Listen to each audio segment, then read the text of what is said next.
The streetlights flickered against the dark sky of Maplewood, Missouri. It was 11:47 p.m. when the last known sighting of Emily Carter was recorded on a neighbor's doorbell camera. She was seen walking briskly toward her car, her phone pressed to her ear, her voice faintly saying, "I'll be home soon." But she never made it home.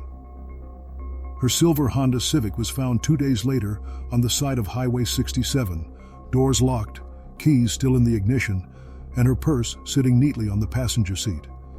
There was no sign of a struggle, no fingerprints other than hers. It was as if she had vanished into thin air. The police, neighbors, and even FBI agents searched the surrounding woods and nearby riverbanks. Helicopters hovered overhead for days. But there was no trace of Emily, no footprints, no phone signal, no witness who saw where she went. Her mother's voice cracked on national television as she pleaded, "Please, if you know where my daughter is, just bring her home." The story gripped America. Every news outlet replayed her final moments on camera. The image of Emily waving goodnight to her neighbor smiling, unaware that it would be her last moment caught on film, haunted everyone who saw it. And then, 5 days later, something chilling happened. A delivery driver on his early morning route claimed he saw a woman who looked just like Emily walking barefoot along a rural road 30 miles from Maplewood. When he slowed down to check, she turned her head toward him and vanished behind a field of corn. The driver searched but found nothing. Only a single blue scarf lay in the mud. It was Emily's. But how could it be? That road was nowhere near where her car had been found, and if she had been taken, how did she end up there? That was the question that would shake Maplewood and the entire country to its core. Just 3 weeks before that night, Emily's life had seemed completely normal. She was a 26-year-old nursing student at St. Louis Community College, living with her mom, Linda Carter, in a small white house with a blue mailbox at the end of Oak Drive. Her friends described her as cheerful, responsible, and the kind of person who always texted back. That week had been stressful, though. Emily had recently broken up with her boyfriend, Jake Turner, a local mechanic known for his short temper. The breakup wasn't pretty. Neighbors had heard them arguing outside Emily's house one night. Jake denied it, but several people recalled hearing him shout, "You'll regret walking away." Still, Emily tried to move on. She focused on school, spent time with her best friend Sophie Miller, and even volunteered at the local animal shelter. Then came the strange calls. Linda remembered hearing Emily answer the phone late at night. She'd whisper, "Who is this?" and hang up quickly. When her mom asked, Emily brushed it off, saying it was just spam. But the calls didn't stop. 2 nights before she vanished, Emily told Sophie something that chilled her to the bone. She said she felt like someone was following her. "Every time I drive home," she said, "I see the same black SUV behind me. It never passes me. It just follows." Sophie told her to go to the police, but Emily laughed it off, saying she was probably imagining things. The next day, Emily noticed something odd in her driveway. A folded piece of paper under her windshield wiper. It read, "You can't hide forever." She threw it away without telling her mother. That night, the calls started again. The same blocked number, the same silence on the other end. Then came the final call, recorded by her cell phone provider at 11:46 p.m., 1 minute before she disappeared. The police later revealed that the last word heard on that call was Emily's terrified whisper, "He's here." Linda woke up around midnight to the sound of Emily's car engine outside, but when she went to the window, the driveway was empty. The next morning, the police found the car, but they didn't find Emily. 3 days later, detectives went through Emily's phone records again and discovered something new, a text message that had been deleted just before she vanished. It was from an unknown number. It said, "Let's talk, same spot as before." The detectives looked at each other, confused. Same spot as before? What did that mean? And when they checked the nearby traffic cameras for that night, one camera captured something terrifying. At 11:44 p.m., 2 minutes before Emily disappeared, her silver Honda was seen driving out of Oak Drive. Behind her, following closely, was a black SUV. The footage of the black SUV sent shockwaves through the Maplewood Police Department. It was the first real lead in Emily Carter's disappearance. Detectives paused the video frame by frame, trying to catch the license plate, but the glare from the streetlights made it impossible to read. The car's windows were tinted, and no one could make out who was driving. Detective Ryan Jacobs, a 30-year veteran with the St. Louis County Sheriff's Office, leaned back in his chair, his eyes fixed on the frozen image of the SUV. "That's not just some random driver," he said quietly. "Whoever was behind that wheel knew her." The FBI joined the case 2 days later. They combed through toll records, nearby gas station cameras, and even drone footage, hoping to track where that SUV went after leaving Oak Drive. But it was as if it vanished, just like Emily. While the police searched for clues, Maplewood changed overnight. The quiet suburb turned into a circus of reporters, cameras, crews, and curious strangers. Flyers with Emily's smiling face were taped to every streetlight and storefront. The words, "Missing, have you seen her?" fluttered in the wind like silent cries for help. Linda Carter barely slept. She sat by the window every night, staring out at the empty driveway where Emily's car used to be, whispering, "You'll come home, baby. You'll come home." Then, one morning, something unexpected happened. A man walked into the police station holding a brown paper envelope. His name was Tom Willis, a truck driver who often passed through Highway 67. "I think this might help you," he said, placing the envelope on the desk. Inside were 4 printed photos, blurry, grainy shots taken from his dash cam. One of them showed a silver Honda Civic pulled over by the roadside. The timestamp matched the night Emily vanished. In the second photo, a figure could be seen standing next to the car. It wasn't Emily. It was a man wearing a dark hoodie. Detective Jacobs' pulse quickened. "Can we enhance these?" he asked.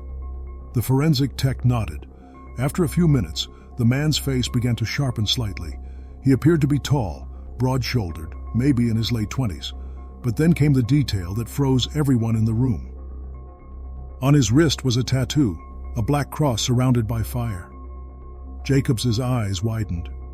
"I've seen that before," he muttered. He pulled out an old case file from his drawer, a report from 2 years earlier involving a violent assault outside a gas station. The suspect? Jake Turner, Emily's ex-boyfriend. The police immediately brought Jake in for questioning. He looked nervous but calm, sitting across from Detective Jacobs with his arms crossed. "I didn't do anything," Jake said, his voice sharp. "Yeah, we argued, but I haven't seen Emily in weeks." Jacobs leaned forward. "You told her she'd regret walking away." Jake scoffing. "And Miss, people say stupid things when they're angry. Doesn't mean I killed her. Where were you the night she disappeared?" "At my garage, working late. Ask my coworker Ben. He was there." The detectives checked. Ben confirmed Jake had been at the garage, but only until around 11:15 p.m. After that, no one saw him. "Her car disappeared at 11:47, Jacobs said. "That's 30 minutes unaccounted for." Jake's jaw tightened. "Coincidence," he said. But Jacobs could see the sweat beading on his forehead. A few days later, something else came in, something that turned the case upside down. A local farmer named Edna Cooper called the police, saying her dog had dragged something strange out of the woods behind her property. When officers arrived, they found a cell phone, cracked and muddy, still faintly blinking with power. It was Emily's. Inside, investigators found photos, text messages, and a voice recording saved in her notes app. The recording was dated just hours before she disappeared. Emily's voice was shaky. "If anything happens to me, tell Mom I love her. And tell the police about Jake. He's been following me again." The room went silent. Detective Jacobs clenched his jaw. "That's enough for a warrant," he said. Jake Turner was arrested that afternoon. The press crowded outside the courthouse as he was led away in handcuffs. The community sighed with relief, believing the case was finally over. But it wasn't. Because that night, as the officers were filing the last of the paperwork, something happened that no one could explain. At 2:13 a.m., a 911 call came in from a gas station 30 miles away. The clerk reported seeing a woman matching Emily's description walk in barefoot, trembling, and whispering for help, only to run out moments later before anyone could stop her. When police reviewed the security footage, the woman's face was turned toward the camera. It was Emily Carter. But her eyes looked different, lost, hollow, like she didn't even recognize where she was. By the time officers arrived, she was gone again. The grainy foot, age from the gas station, hit national news within hours. Every major network replayed the same haunting clip. Emily Carter, barefoot and terrified, running through the aisles before vanishing into the darkness outside. Detective Ryan Jacobs stared at the screen in disbelief. "That's her," he whispered. "That's Emily." But if she was alive, where had she been all this time? And why had she run away again? The police raced to the gas station in Rolla, Missouri, 30 miles from where her car had been found. They searched the area for hours, combing through fields, abandoned buildings, and drainage tunnels. Nothing. Not a footprint, not a strand of hair, not even the torn remains of her blue scarf. Then, just as they were about to call off the search, an officer shouted, "Detective, over here!" Hidden behind a row of bushes near an old utility shed was a small, rusted door, leading underground. The hinges creaked as Jacobs pushed it open, revealing a narrow concrete stairwell. The smell of damp earth and gasoline filled the air. They followed the steps down with flashlights in hand, the beam cutting through the darkness, until they reached a small underground room, about the size of a walk-in closet. Inside were a few things scattered on the ground: a half-empty water bottle, a torn blanket, and a flip phone with no SIM card. And there, scratched faintly on the wall, were 3 words written in dirt: "He won't stop." Jacob's stomach dropped. "She's been here," he said softly. "And she's running from someone?" Meanwhile, Jake Turner sat in the county jail, staring blankly at the wall. He had refused to eat, refused to speak, until Detective Jacobs visited him again that evening. Jacobs slid a photo of the gas station footage across the table. "She's alive," he said. "We know you weren't holding her, but you were following her.